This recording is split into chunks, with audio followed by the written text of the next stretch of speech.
everyone, and welcome to the first episode of Send Deck Pics. To give you a bit of a background on what this is and why I'm doing it, I'd like to first say that basically this is something I've been doing for a long time. So on Reddit, I've always told people, if you are a newbie and you don't have a complete collection and you're struggling to make a deck out of what you have, please feel free, send me pictures of your collection and I will build a deck for you. So what I've done is actually in the past made these decks. I've made probably about 6 or 7 of them so far, and I've sent them off to these newbies, and I also include recordings of myself playing the game, and then I send those. Or I post them, more to the point, on YouTube as hidden videos just for those people. And I was talking to someone about this recently. I was actually talking to Andy Wand and Gvardia, who are both Team Arrow 2 members, and they said to me, well, why don't you just do that but make it public? And I was like, oh, that's not a bad idea. So today is the first time that I'm actually putting this up publicly, and the user that we're helping this week is called Blackflylol. So Blackflylol has sent me pictures of his collection, and he kind of said, look, you can build me anything. I've already got a kind of functioning alchemy deck, but I'd like something else as well. So I said, all right, I'll make something for you. So yesterday on my stream, I sat down with my viewers and we kind of had a look at his collection, and we said, all right, what are we going to make out of this? And we decided to make a Scoia'tael Francesca control-y kind of deck. And so I'm going to talk you through now what the deck looks like, and then we're going to cut to some gameplay of me playing that deck. If you want to send me pictures of your incomplete or subpar collection, please feel free to contact me at the Discord link below, in the link below, or you can also just find me on Reddit and send it to me there. But Discord is better because then I'm going to keep track of it better, honestly. So let's have a look. Let's jump straight in. And let's have a look at the deck that we've created here for Blackflylol. So the main point I want to make about this deck is that it is a hyperthinning deck. That means that we are going to thin through a lot of our cards. For those who might be newer to Gwent, the idea of thinning is that you are pulling out a lot of your cards so as to make sure that you get to play as many of them as possible, and also allows you to have better odds of finding things like gold cards that of course provide you with a lot of power and hopefully inform a lot of your strategy. So this deck is a hyper thinning deck, and one of the games you're going to see is actually us playing against Mill, and we lose, spoiler alert. But the thing about Mill is that it takes advantage of hyper thinning decks, and that's part of the reason Mill is just a bad matchup for us. But this is how it basically works. We're going to start actually with the bronzes, because there's a few important points here, and I'm going to jump around a little bit. I've left the, as you can see, hang on, let's see if I get this right, there we are. As you can see here, I've left the card art and card description there, so you can see what all of the cards I hover over do. That should hopefully help you understand a little bit why we're building the deck the way we are. Okay, so let's begin actually with our lowest value bronze card, which is the Elven Mercenary. Now, as you can see, the Elven Mercenary allows you to look at 2 random bronze special cards from your deck and play them by 1. If you're wondering what is a special card, it's basically anything that doesn't have a power value. So you can see here we've got 1, 3, 5, 8, 8. If it's got a star next to it, it's a special card. So we can see here we've only got 2 types of bronze special cards in this deck. The Elven Mercenary will look at 2 random ones and allow us to choose one of them. So we have 4 here, so we should be pretty safe in terms of making sure that the mercenary has something to pull. However, one of the cards that the Elven Mercenary finds is Reconnaissance. And Reconnaissance allows us to look at 2 random bronze units, so anything with a number next to it is a unit, and then we play 1. So remember I was talking a little bit about thinning. This is a great example. We play Elven Mercenary to play Recon to play a bronze unit, and thereby we've played 3 bronze cards instead of just playing 1, which obviously increases our chances of finding our silvers and our golds. So that's our main target there is Reconnaissance. We do have the option to access Alzur's Thunder, which deals 9 damage. You can deal 9 damage to any unit, be it on their side or on your side of the board. But we're going to want to be a little bit careful about how we use these, and you'll see why later. The next bronze card we have here is the Blue Mountain Elite. The Blue Mountain Elite is part of a trio of cards, so you run 3 of these in your deck, traditionally, and there's quite a few different versions of this for different factions, but for Squirtle, this is one of them. It basically summons 3 copies, well, it summons all copies of this unit to its row. When this unit moves, boost it by 2. So you will see that the Blue Mountain Elite is often used with movement decks because it will boost itself every time it's moved. We're not taking advantage of that side of the card. We are just using this card purely for thinning and also to bring out Aileron, who I'll talk about in a second. So basically what you want to do is to have 1 Blue Mountain Elite in your hand at the start of the game and 2 in your deck. Because this only draws cards out of your deck, if you have 2 Blue Mountain Elites in your hand, it will not draw it out of your hand. So if you have 2 in your hand and 1 in your deck and you play a Blue Mountain Elite, it will be a 6-point play. It will draw only 1 of them out of your deck, and then you've just got a 3-point bronze stuck in your hand. So we really only ever want 1, but we do want 1 in the first round if we can.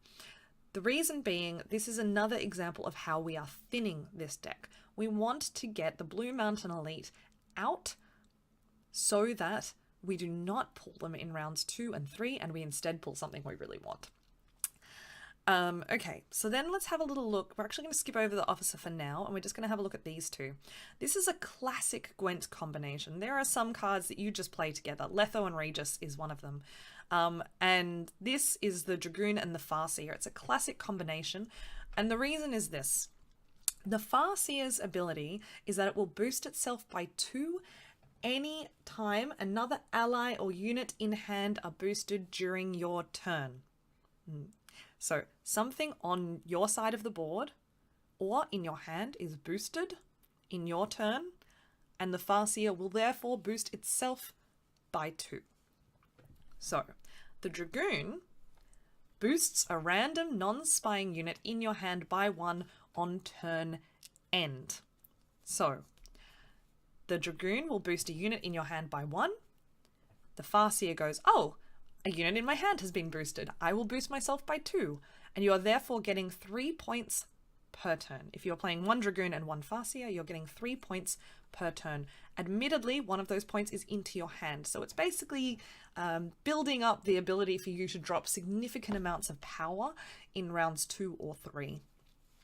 An important note, and you'll see this in the gameplay that I'll show you soon, you must play the Dragoon above or to the left of the Farseer. The reason is that in a Gwent game, abilities trigger top to bottom, left to right. So if you have a Dragoon placed to the right of a Farseer, the Farseer, kind of the way its logic works is it thinks, has something been boosted in my turn? No, it hasn't. All right, I won't boost myself. And then the Dragoon boosts something in your hand, right? So you must place the Dragoon above or to the left of the Farseer to make sure it boosts something first. And then the Dragoon will notice, okay, something has been boosted. I'll now boost myself. So that's something that's very important here. Now let's have a look at this officer. Now something you might notice already, if you've played a little bit of Gwent, one of the biggest problems, and especially in a hyperthinning deck like this, is actually bricking. Bricking basically means you have a card that you can't play, and that comes from mulliganing, right? We'll talk a little bit more about mulliganing during the gameplay, you'll see. But the problem is, you only have 3 mulligans in your first turn, right? So what happens if you pull 4 things that you can't use, or you have 4 things that you don't want in your hand? You can mulligan away 3 of them, but there's no guarantee that you won't pull something else you don't want, or that you're not stuck with a 4th unit that you don't want anyway. So the officer here is part of our solution to that. The officer allows you to swap a card. That means take a card out of your hand and bring out a random card from your deck, and to boost itself by its base power. So let's say we've finished mulliganing and we have 2 Blue Mountain Elites in our hand. We can actually use the Vryhead Officer to swap one of those elites back into our deck, and it will be an 8-point play. So it's not a great play. But as you'll see when we come here to our silvers, there's a few other things that we can mulligan that might work a little nicer for the officer. In other words, the officer is not a value play most of the time in and of itself. It's mostly used to help us set up our hand and our deck to get the most value out of the other cards. So it's a bit of a utility play, yeah. All right, so let's have a little look at these silvers. Also, just on that topic, Francesca is the other way that we do this. So Francesca is a leader that allows you to swap a card with one of your choice and boost it by 3. Not only does this mean that we always get access to one of our cards, yeah, whichever one we need most in that particular game, but it also allows us to unbrick our hand. So let's have a little look at our silvers, and you'll see what I mean about how many different bad mulligans we have here. Okay, let's have a look firstly at decoy. Decoy is the flex spot for the silvers. A flex spot means it's the place where you would swap it for something else. In this case, we're running decoy mainly because it allows us to replay Ida. It also allows us to replay a mercenary if we need to, or even a dragoon if they start hitting it down, let's say by 5. Let's say an archer hits it down by 5, and we can even just replay that. But decoy in this it's honestly not amazing. It's just the best of the options that we had in Blackflylol's collection. So personally, I would say that decoy should be replaced in the future with a silver spy, that is Yavin. Silver spies are a whole other topic that could be explored in detail, but I would definitely recommend replacing decoy with Yavin once Yavin is available to Blackflylol. All right, Barclay here.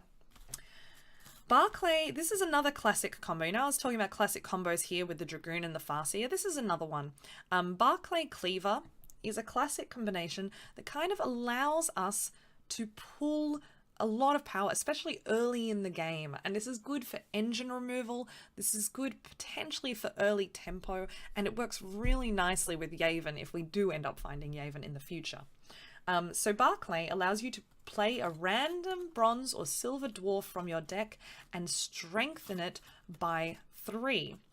Now, you might have noticed we don't have very many dwarves in our deck. In fact, we only have one, and that dwarf is Cleaver. So when we play Barclay, we know we are pulling Cleaver.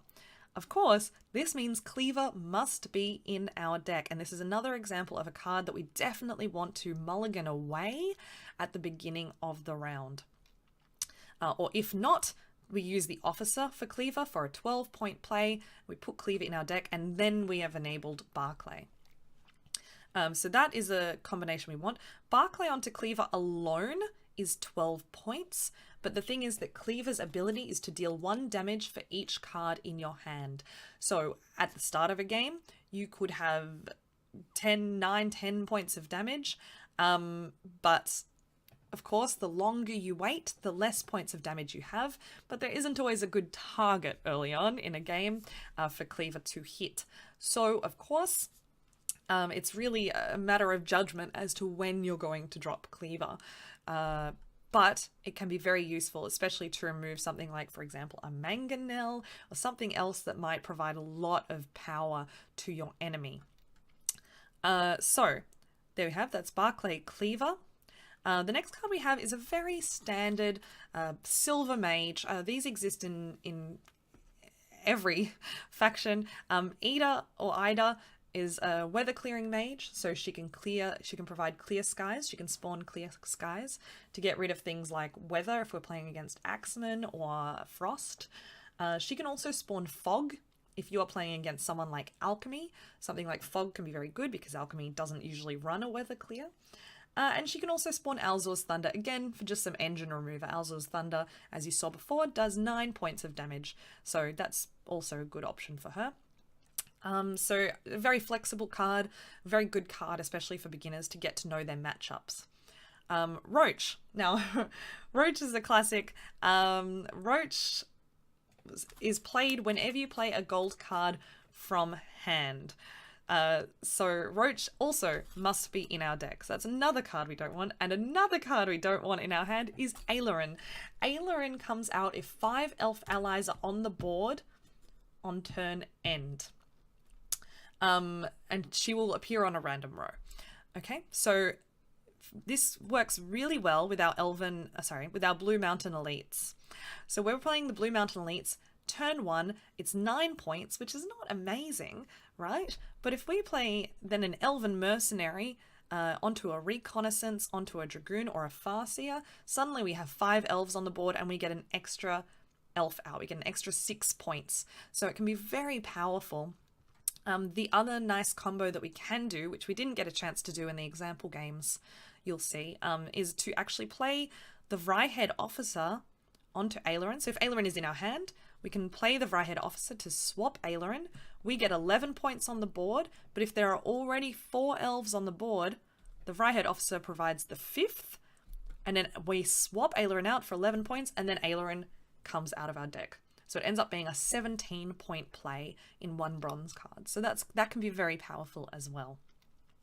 All right, so those are our bronzes and our silvers.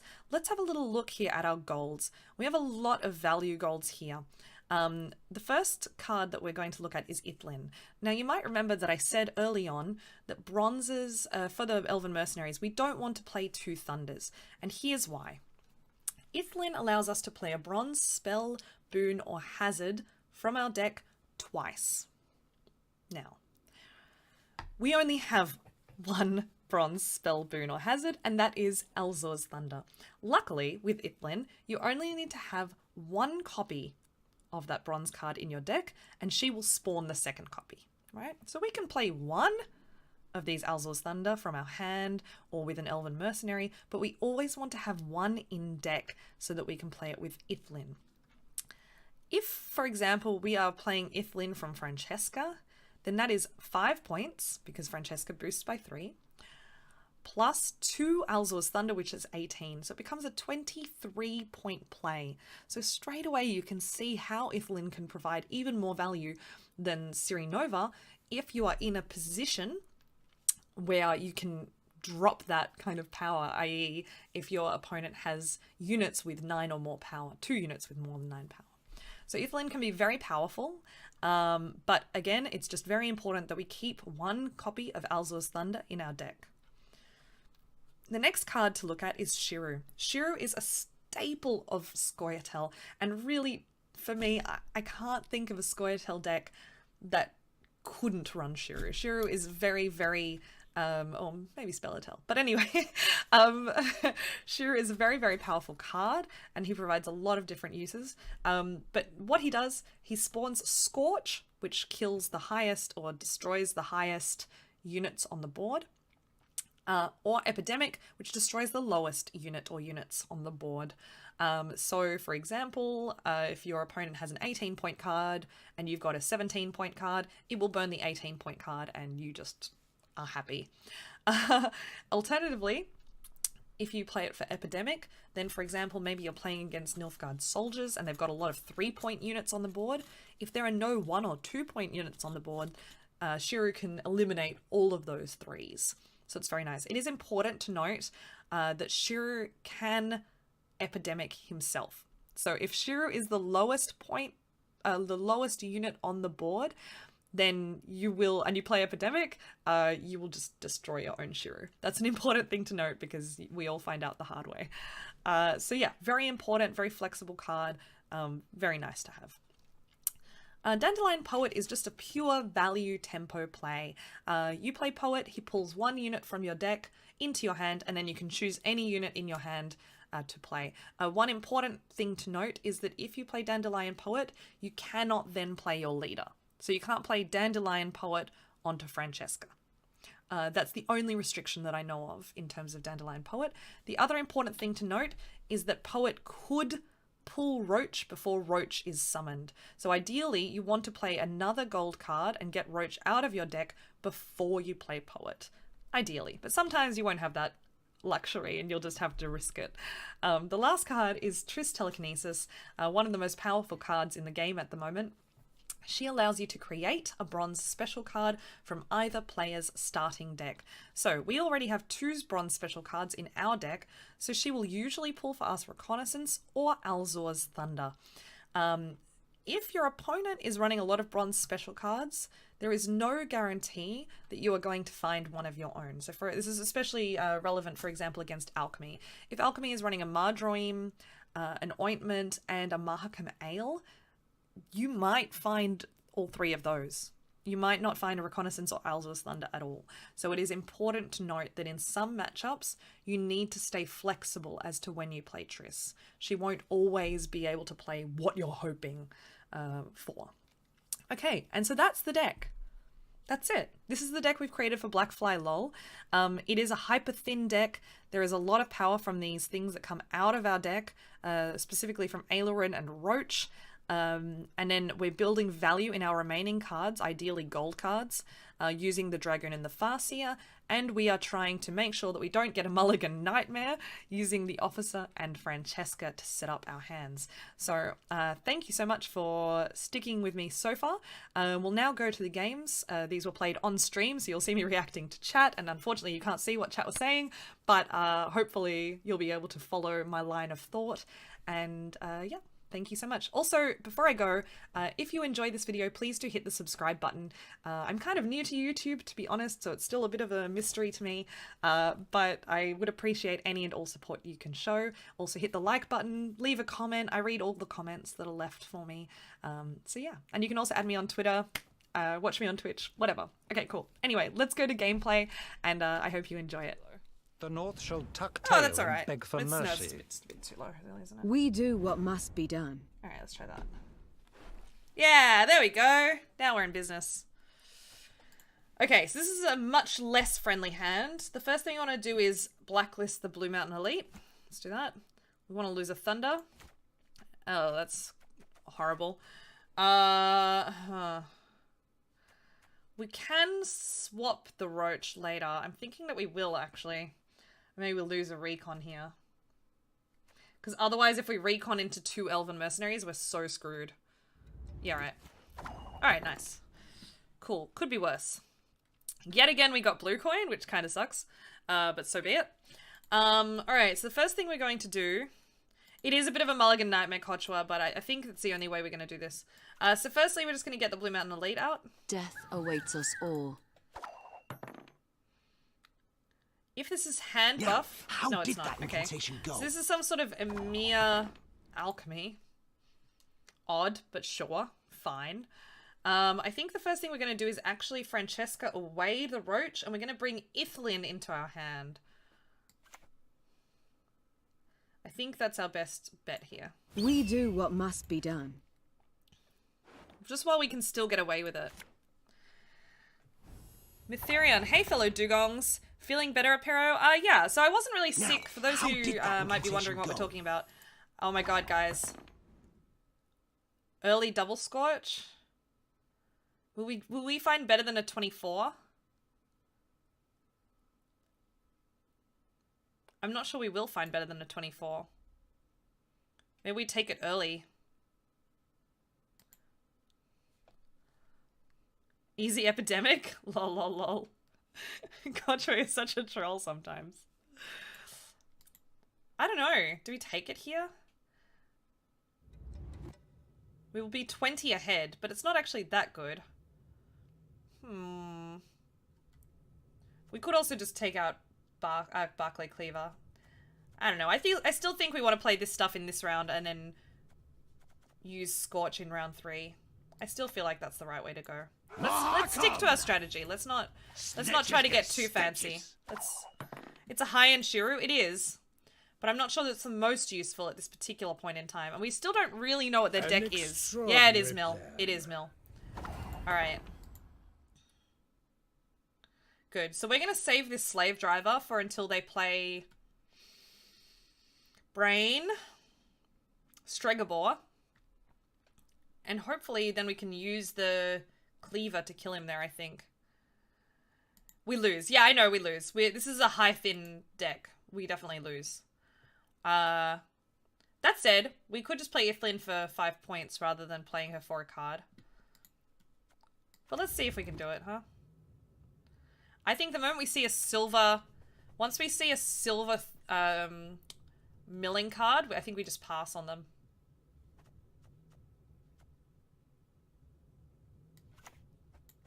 Slaughter them to a man! We thin to -2. Oh yeah, and we just thin some more. Whoops. We follow Letho's Derp. lead.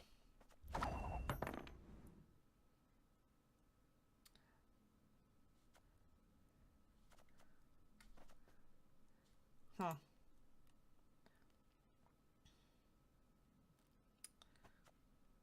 We'll just draw out more of them, I guess. This is concerning now. Onward, Fryhead! Trying to think how we can not thin. Come on, stalkers. All right, there it We is. ride. Hang on. Can he do that on anything else? Did it on the dragoons? What else could he do it on? There's nothing else here he could do it on, actually. If we play the Farseer, though, he's going to do it on that.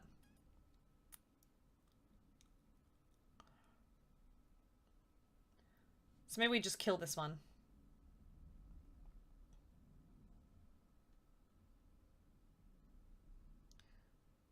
I find we might as well not go into round 3 against Mill. I think that's the idea. Basically. I think we'll just zap it. Just a straight up and down zap. Although we're not often going to get the chance to get a perfect slave driver like this.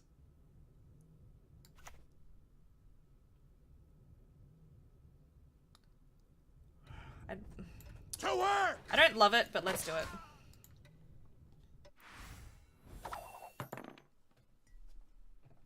Yeah, I mean, we basically lose this matchup, but that's not our fault. Letho's lead. It's just there are some bad matchups. As we were saying earlier, there's just some bad matchups. Sometimes you just lose.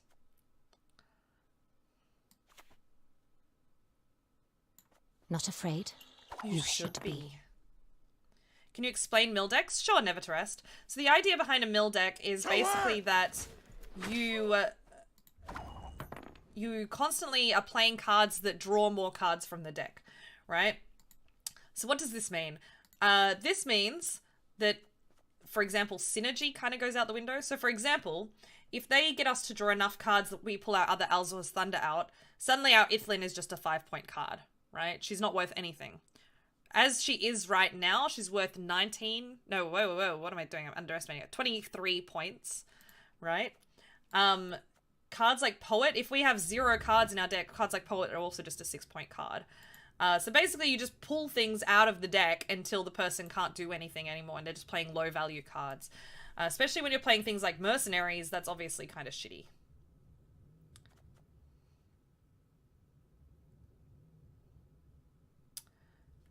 Yeah, and everything we have right now is a thinner in some point. Oh god, this is wrong. Have strength, my love. That was also wrong. This is what happens when I rope, guys. This is why I'm the worst roper. I am actually the worst roper. If, like, the moment I start hearing that clock ticking, I am like, all strategy goes out the window. Ithlin is gonna brick. Yeah, and I actually just bricked it for them. I gotta hold on to this.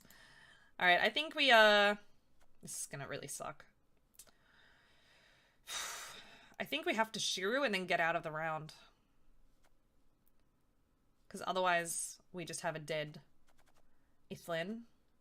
And Poet right now is not great. This will also pull Roach. I think we just take this one, honestly. What do you want?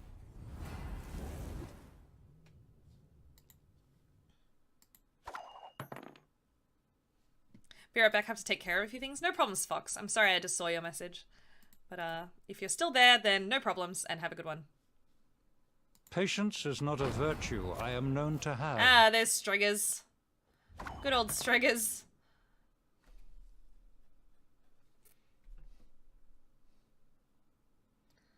Ugh, I hate passing here, but I think we have to. Otherwise we're gonna brick.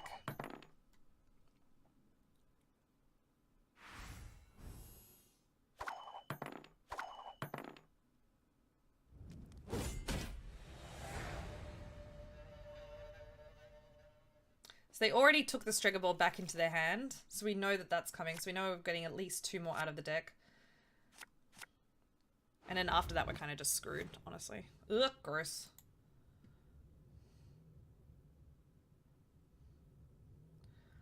I think we just throw this away. We don't want to use this.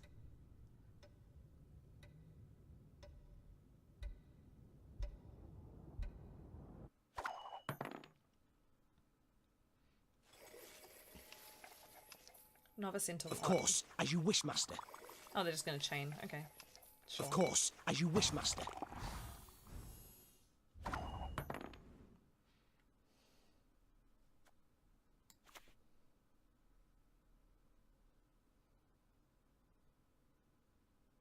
I foresee victory for you. So what I'm thinking about right now, just so you guys know, is I'm thinking that I'm going to Fryhead Officer the Poet. curious case.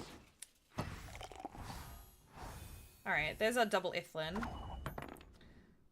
But I'm thinking we Fryhead the Poet, then we get the boost on the Farseer, and we also hopefully pull the Decoy.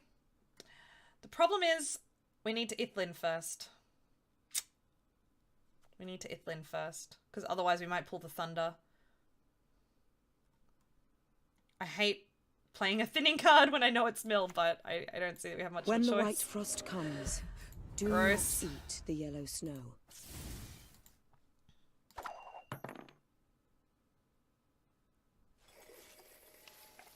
Time to get our hands dirty. Alright.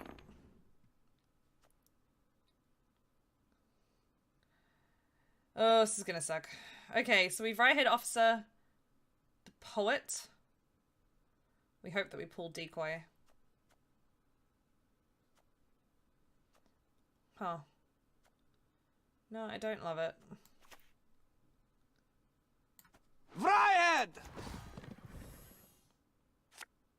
Well, that sucked. That was not good. They'll probably pull it for us, though.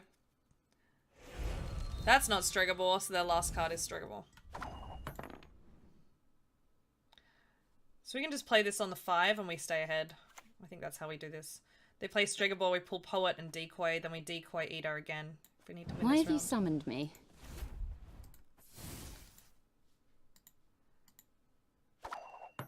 Yeah, that's right, Garlic. I live to That's right. serve.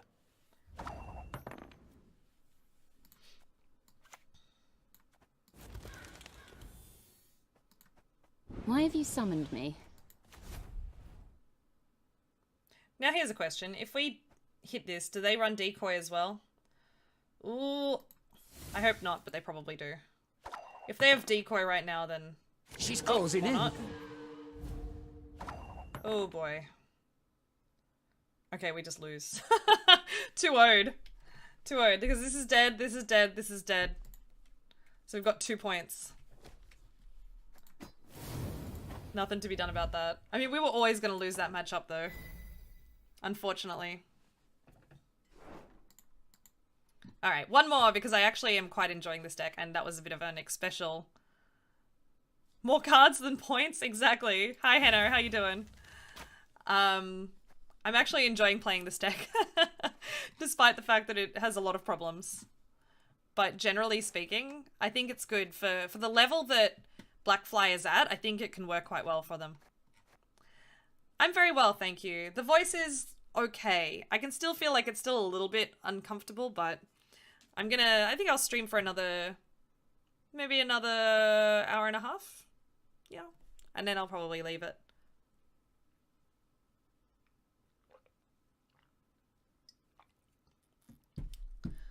All right.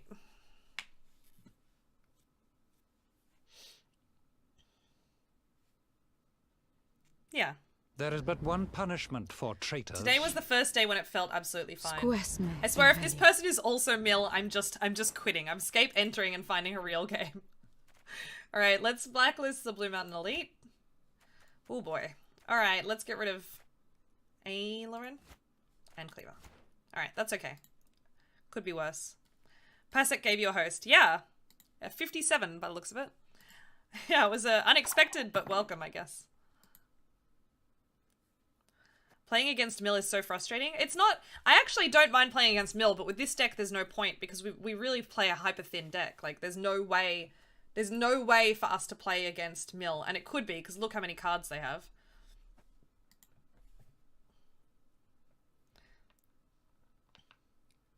Good night, Queen Guard. Take care of those elves. Thanks. I'm just gonna get rid of these. Dance of death! Ha! Ha! It could also be alchemy with like 30-point witches. Yeah, it could be.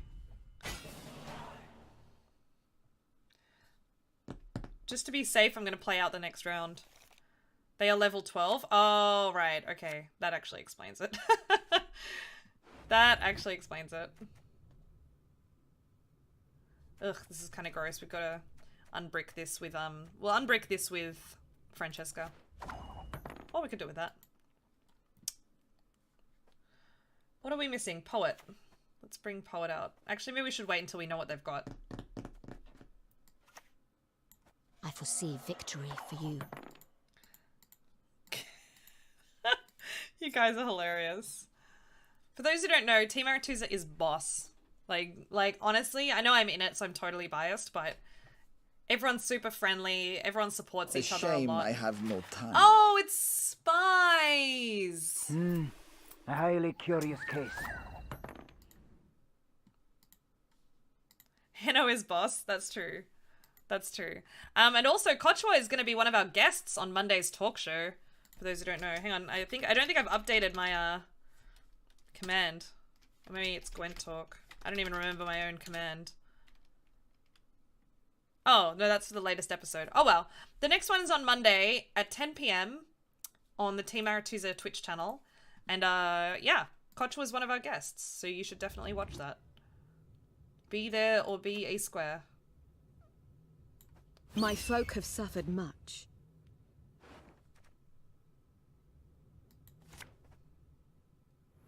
There we go. Right now we don't have a great officer target, but we'll keep it just in case. Then retreat! Wow. Peace with humans? 10 p.m. CEST? Yes, absolutely. Level 12 running spies? Yeah, it's gonna be interesting. Yep. Okay, I don't think they're running spies. I think they're just running a Nilfgaard deck that they made.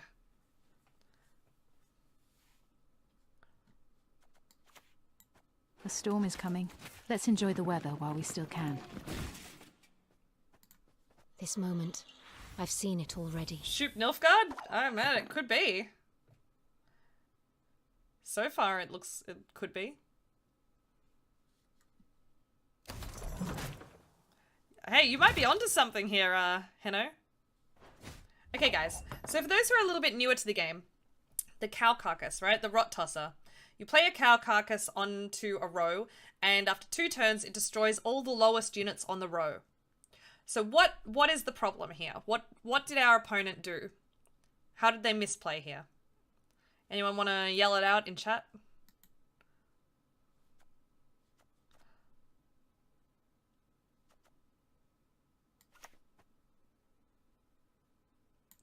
Everything all right? Actually, we could just kill that. Yeah, it's fine.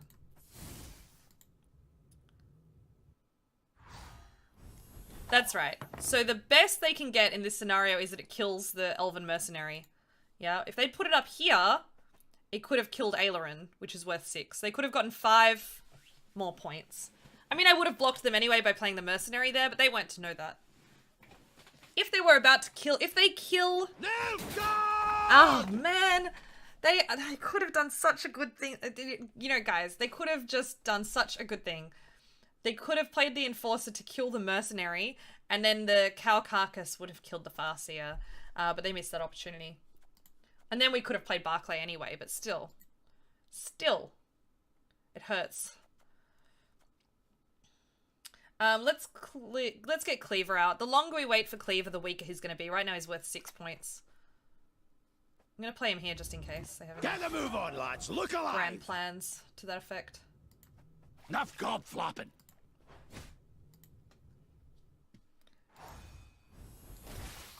There we go. So it kills a 1-point unit. You know, just saying. And if they played it up here, they actually could have killed the Dragoon that way. Because they knew that they were going to be damaging the Dragoon, right? So why not play it up here as well? Wait until the Dragoon is weaker, and then the Dragoon would also be taken. These newbie decks remind me so much of my painful beginnings with wonky decks. Yeah, I totally agree. It was the same for me. Like, you know, you see and you're like, yeah, but 25 cards. Like, I can't do anything with 25 cards. Like, then I miss out on this synergy and this synergy and this synergy. And then you come out with, like, 35 card decks and you're like, yeah, I got this. This is a hot deck. But no, that was an important lesson I had to learn. All right, what am I doing here? Bring out another Dragoon, I guess. So I feel mean, but we're basically just gonna 2-0 this guy. And then you have 9 bricks in your opening hand. Yeah. 40 is obviously best deck. Oh, so this is quite nice. They've actually just gifted us a Shuru here. We've got a 15, a 16, and they've got the 18. So we're going to take it. We're not going to look a gift horse in the mouth. Who am I to kill?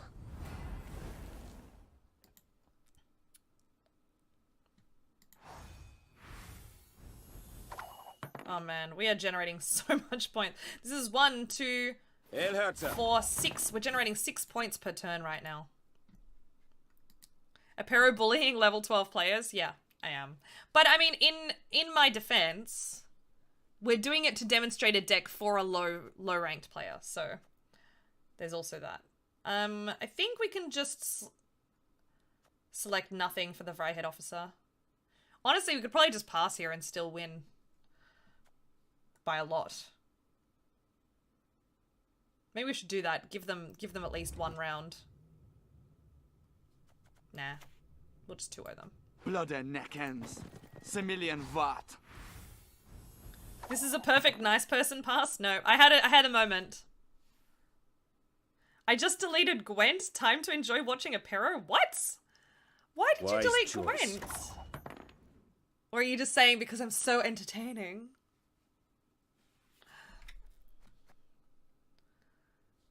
I hope he wouldn't uninstall Gwent after this game. Yeah, I hope not to. But if he does, so be it. For you, my friend, always.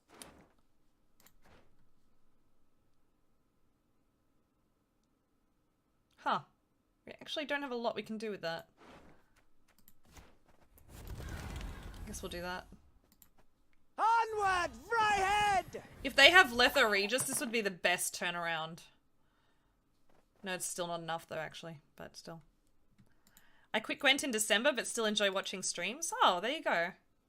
Bully? Yeah, I'm definitely bullying right now. If not by strength, then by oh, stealth. Menno.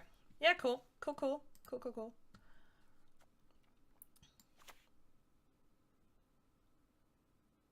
I will not let this become a second Sodom. Hey, Rainix, how you doing?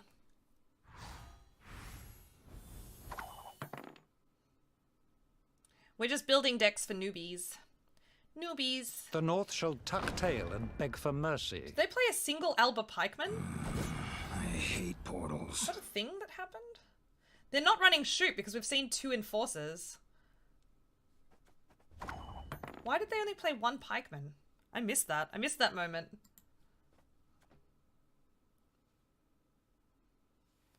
Yeah, look, I mean, if I weren't demonstrating this deck for someone else, I might be nice about it. I might just resign to make him feel better, but comes, do not I think we're just gonna follow through. Alright, there we go.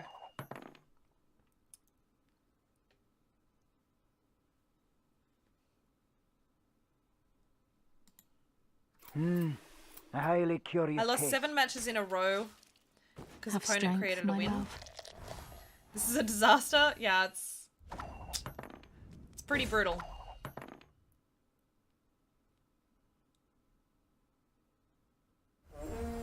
Oh, Commander's Horn. Bless my heart. Alright, guys. Well, that's the 4th and last game we're going to play with Blackfly's deck, but I think that we actually ended up with a deck that is decent. Hi guys, thank you so much for watching. I really appreciate your support. Again, just a quick reminder that if you do like this video, please do hit the subscribe button, follow me on Twitter, leave a comment, hit the thumbs up, whatever you like. I stream on Twitch whenever I can, and I love you guys. So yeah, please do help me help you. And if you want to send me your deck pics, then please contact me on the Discord link below. Thanks so much. See you later.